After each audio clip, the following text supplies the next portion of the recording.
I'm what's called a coda. My parents were both born deaf. I was not. When people in the hearing world learn that about me, they always want to know more.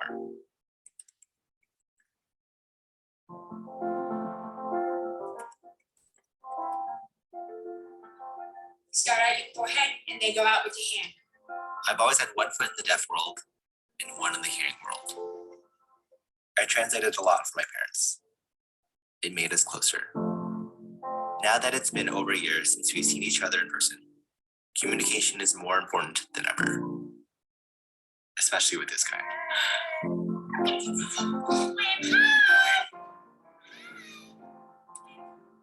that, Owen? Who is that? That's you! It's their first time being grandparents, so they don't want to miss a single moment.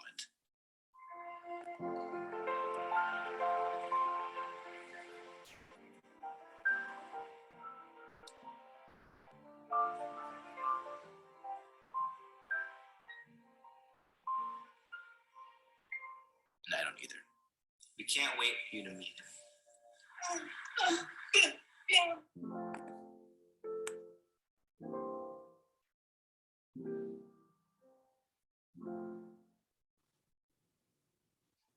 I'm what's called a... Hello, and welcome to today's presentation, Make Your Small Business More Accessible. My name is Leslie Serrier, the Business Services Specialist at the Addison Public Library. I work with job seekers and business owners and entrepreneurs in our community. The video we just saw showed how much of an impact accessibility can make on a personal level. We will show you what it means to reach people with disabilities as a small business owner. We'll go over the best practices for making digital communications in physical stores accessible to all customers. And we'll show why taking these steps to be inclusive is so important to your business. Today's content is courtesy of Grow with Google. For those of you who don't know about Grow with Google, it's an initiative that helps people prepare for work, find jobs, and grow their businesses using Google tools. Many resources will be featured into this presentation. Links to all these resources are included on the last slide. The slides will be emailed to all registrants following today's program, along with a link to the recording. In today's workshop, we will discuss what we mean by accessibility, how to design a website with accessibility in mind, how to create emails that are easier to read and understand, physical accessibility, and some tips that help you and your business be more inclusive. Let's get started. To understand accessibility, you first need to understand the challenges that people with disabilities often face in their daily lives. Some disabilities are visible, others are not immediately apparent, but someone with any type of impairment may encounter barriers to completing certain tasks or activities. Accessibility ensures that people with disabilities can perceive, understand, navigate, and interact with the products, services, and tools available to anyone else. Often this can be done with the help of assistive technologies that break down those barriers. The World Health Organization estimates that over 1 billion people worldwide live with some form of disability. That's 15% of the world's population and 1 in 4 adults in the US. That means over 25% of your potential customers in the US have a disability. Another thing to think about, if you and your customers don't have a disability now, you might in the future. It could be temporary, like an injury that requires you to use crutches, or something more permanent. Globally, people with disabilities have over 6 trillion in spending power. If your business isn't thoughtful about how to connect and communicate with these potential customers, you're missing out on a large group of people with significant resources. And that's where we get to building for accessibility. Building for accessibility means producing digital content that people with disabilities can perceive, understand, navigate, and interact with. It's about designing your business communications, products, and physical space in ways that allow people with disabilities to engage. People can't buy your products and services if they can't understand and engage with them. So building for accessibility is good for business since it expands your market. And bonus, these tactics often improve the experience of all users. How? Imagine a football game is playing on the TV in a noisy bar. To improve the experience for people with disabilities, the bar owner might enable closed captioning on the TV screen. Closed captioning can help people with hearing impairments access the game commentary and access the content on the television. But in a noisy bar, closed captioning can help everyone, hearing impairment or not. You'll see that many of the strategies we're going to review today benefit all users. It's important to note that implementing these strategies can help you comply with rules and laws, lessening your company's legal risk. There are so many things we can do to make existing digital content more accessible to those with disabilities. Let's take a closer look at universal design. Universal design means designing for everyone, whether they have disabilities or not. Universal design can help those with and without disabilities better comprehend digital content. It includes many techniques to help people comprehend digital content, including image descriptions, alt text, color contrast, design techniques, formatting, video captions, and transcripts. Let's explore each of these examples. Adding alternative text for images is a key principle of web accessibility. It's also one of those most difficult to properly implement. Let's start with a quick exercise. How would you describe this image? If you want, you can go ahead and add your description in the chat and I can read that out, or you can just think to yourself. It is a coffee, yes, but what else? Specifically, it's a white ceramic cup filled with black coffee on a saucer with a spoon. But with alt text, context is key. You should ask, what meaning is the image supposed to convey? Is there a reason to include that amount of detail in the description? Alternative text should represent the content and context and function of the image. I'll repeat that again. Alternative text should represent the content and context and function of the image. The key principle is that computers and screen readers cannot analyze an image and determine what the image presents and represents. Alternative text can be presented in two ways: with the alt attribute of the image element and within the context or surrounding of the image itself. So let's go back to the image of the coffee. Consider why it's on the web page. If its purpose is to help a user make a menu selection, coffee, then the alt text might simply be coffee. If the purpose of the image is to sell a cup and a saucer set, the alt text might be white ceramic cup and saucer. And if the purpose of the image was purely decorative, not adding any content or function, the alt text might actually be blank. So this is a big topic to unpack. And there's a great resource article about alternative text on webaim.org. WebAIM stands for Web Accessibility in Mind. This non-profit organization based at the Institute for Disability Research, Policy, and Practice at Utah State University. To find the article, visit the website at webaim.org and search for alternative text. The URL is also listed in the resource sections at the end of this presentation. When you add an image onto your website, you have two distinct ways for visitors to understand it: alt text and descriptions. Some of you out there might call these captions. Alt text is an abbreviation for alternative text. It is a sort of behind the scenes label for an image on the website. Though it cannot be seen on the web page, it is picked up by screen readers. This means that a person who is visually impaired using a screen reader will hear the alt text description of the image read aloud, giving them a fuller understanding of the information on the page. Alt text also helps search engines properly categorize the content of websites, potentially improving the site's SEO.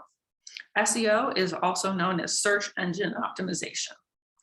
Alt text is separate from captions. Descriptions are visible. They appear on the page with the image. Without descriptions or alt text, a screen reader will miss that the image is part of the content.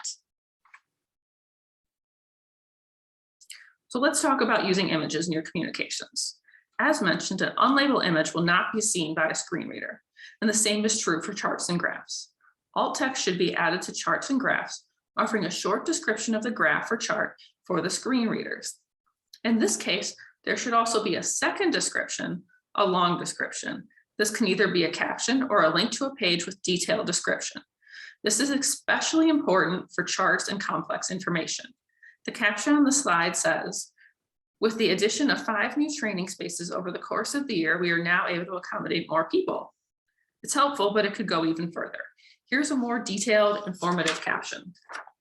The number of waitlisted students begins in Q4 2016 as over 80 and steadily drops to less than 40 By Q4 2017, the number of students classified as enrolled and attended rose over the same time period, reaching over 80 and 60 respectively. In that caption, you have highlighted the key points for your reader, and they can examine the graph more closely for greater insights. Think of your audience to determine what level of detail is required for the caption. This may also be helpful to provide data in an alternate format, such as a spreadsheet, since assistive technology can sort, view, and parse the tabular data. You can use the website coding to connect these descriptions with the associated image for the screen reader. If you want a tutorial, visit the World Wide Web Consortium, also known as W3C, at their website, w3.org, and search for complex images. Incidentally, the W3C has an initiative called WAI, Web Accessibility Initiative, dedicated to promoting a high degree of usability for people with disabilities.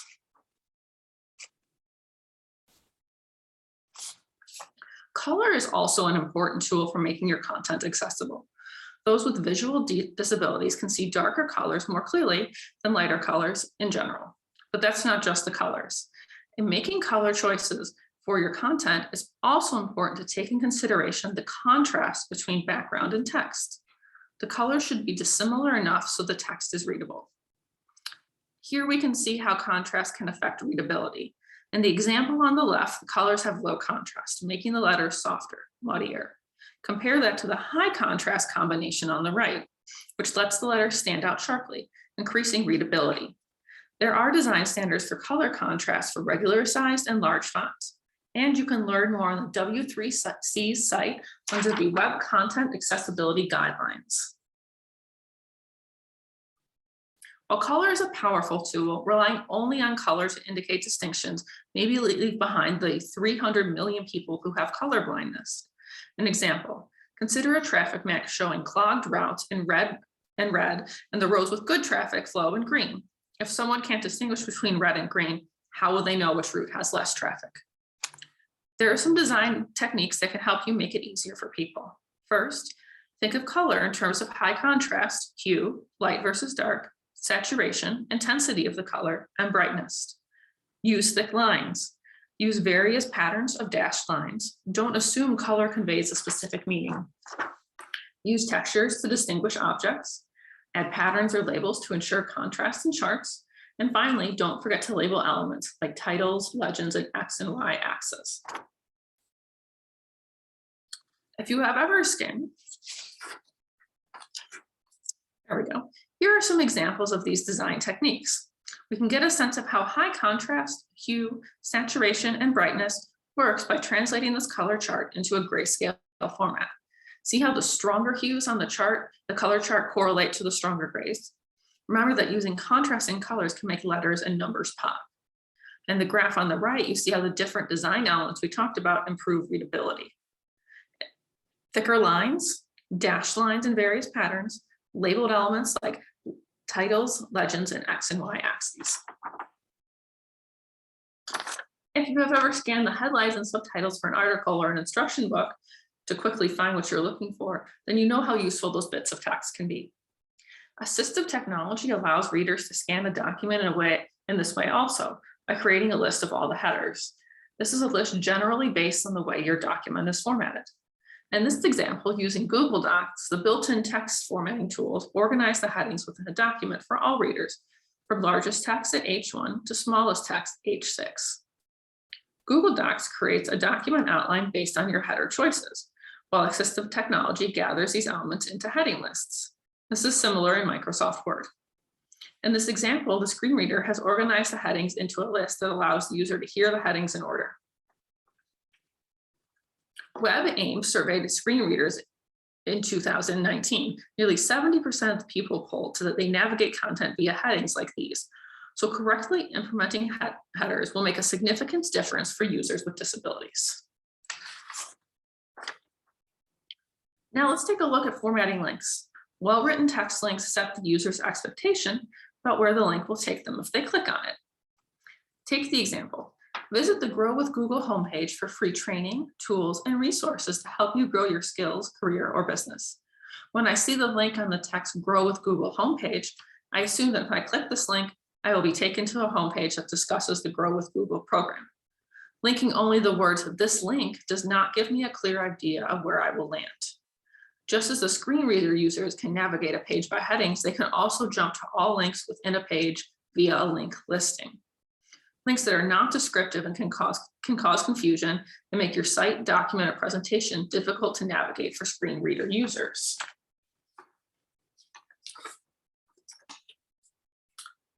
Remember we discussed closed captioning on the football game on TV in a noisy bar? Well, that's not the only use for closed captioning. If you use videos for your business, perhaps on your website, you can add them here too. Captions and transcripts increase accessibility, and there are a few ways to create them. Automatic captioning, automatic transcripts, create your own captions, and have a knowledgeable vendor create captions for you. Let's take a look at the way the automatic captioning works in different platforms, starting with YouTube. YouTube can use speech recognition technology to automatically create captions for most videos. Those captions are published within the video. Automatic captions are available in English, Dutch, French, German, Italian, Japanese, Korean, Portuguese, Russian, and Spanish. Auto-translate is available in the settings for even more languages. Easy, right? But it's important to note that while auto captions are a great start for making video content more accessible, they are not a perfect substitute for human-created captions. You can learn more about YouTube subtitles and captions in the YouTube Help Center. Another video platform is Vimeo. This allows users to toggle their auto captioning tool on and off while an event is live.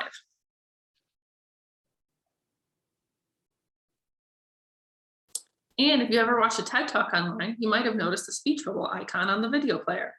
This opens a window to select a language for subtitles, which will play when the viewer returns to the video. Do you use TikTok? It has an auto captions feature that automatically generates captions for videos that have sound or voices. Creators have the option to toggle this feature on and off.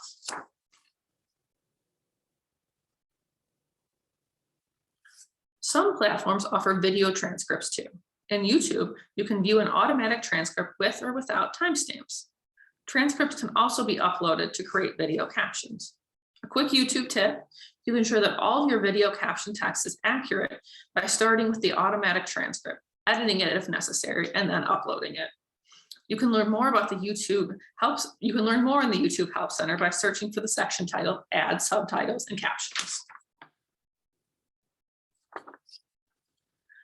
PDF documents often require more thought and effort to make them accessible. Complex PDFs with images and diagrams are generally not accessible through assistive technology, but even text-only PDFs can be difficult for assistive technology to interpret. If you use PDFs, use the tagging remediation software provided by Adobe to add accessibility. You can visit Adobe's accessibility information at adobe.com/accessibility.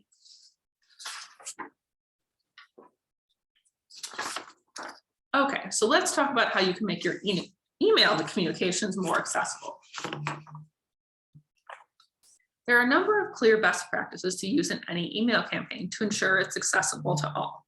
Think about these steps when you are creating your email. Your text should be arranged in a logical order for readability. Screen readers and other commonly used accessible technology can scan text from left to right and top to bottom. With that in mind, keep text in a single column. One column layouts streamline content and help reinforce how text is read. Sticking with the simple format also lessens the likelihood of sensory overload and confusion for users. Make the purpose of hyperlinks text clear. Avoid calls to action like learn more, get started, and click here. They're too vague. Avoid emojis in the email subject line and when conveying critical information. Emojis can be difficult for users who are visually impaired to interpret. Also, different operating systems may translate emojis differently while using a screen reader. This can result in misunderstanding the critical information. Here are some best practices. Maintain a 60-40 text to image ratio. Too much text or too many images can make navigation difficult. Avoid overusing links. Even if they're clearly labeled, too many hyperlinks can lead to a poor reading experience. Maintain a minimum 14-point font in your email body. Anything smaller can be difficult to read. Footers, disclaimers, and terms and conditions can be smaller. Maintain good contrast ratios. Avoid visual cues based on color. Remember that 30 million people experience color blindness. So underlined or bold hyperlinked text instead of color coding it. And if your email includes a video, be sure to include closed captioning, especially if the video includes critical information or instructions.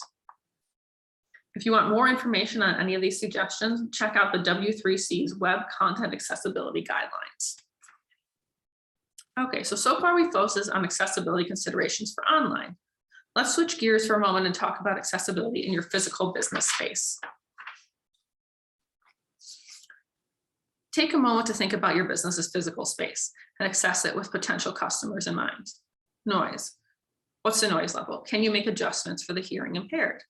Obstacles. Is the space easy to navigate, particularly for those with visual or motor impairments, such as wheelchair users? Access. Is there an elevator?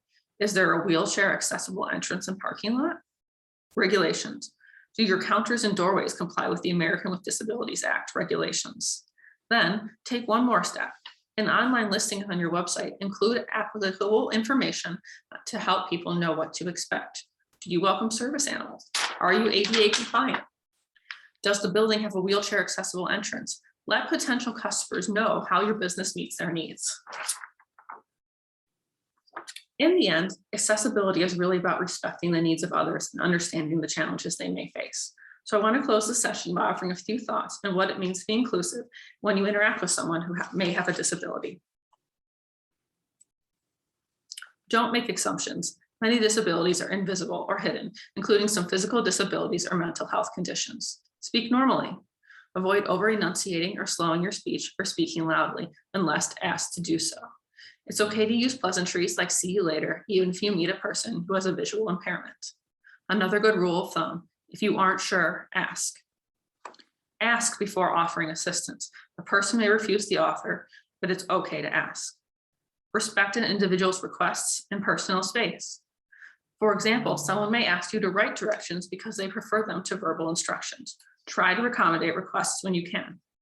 If a person uses a wheelchair, crutches, or cane, treat those items as part of their personal space. If you'd like to learn more about accessibility, I've listed a few resources for you on this slide. We will provide the links if possible if you register for this program, and we'll send them out soon. And that's a wrap. Thank you so much for tuning into this presentation. It's a big topic with lots of considerations. We hope you discovered some new ways to help make your small business more accessible to people with disabilities.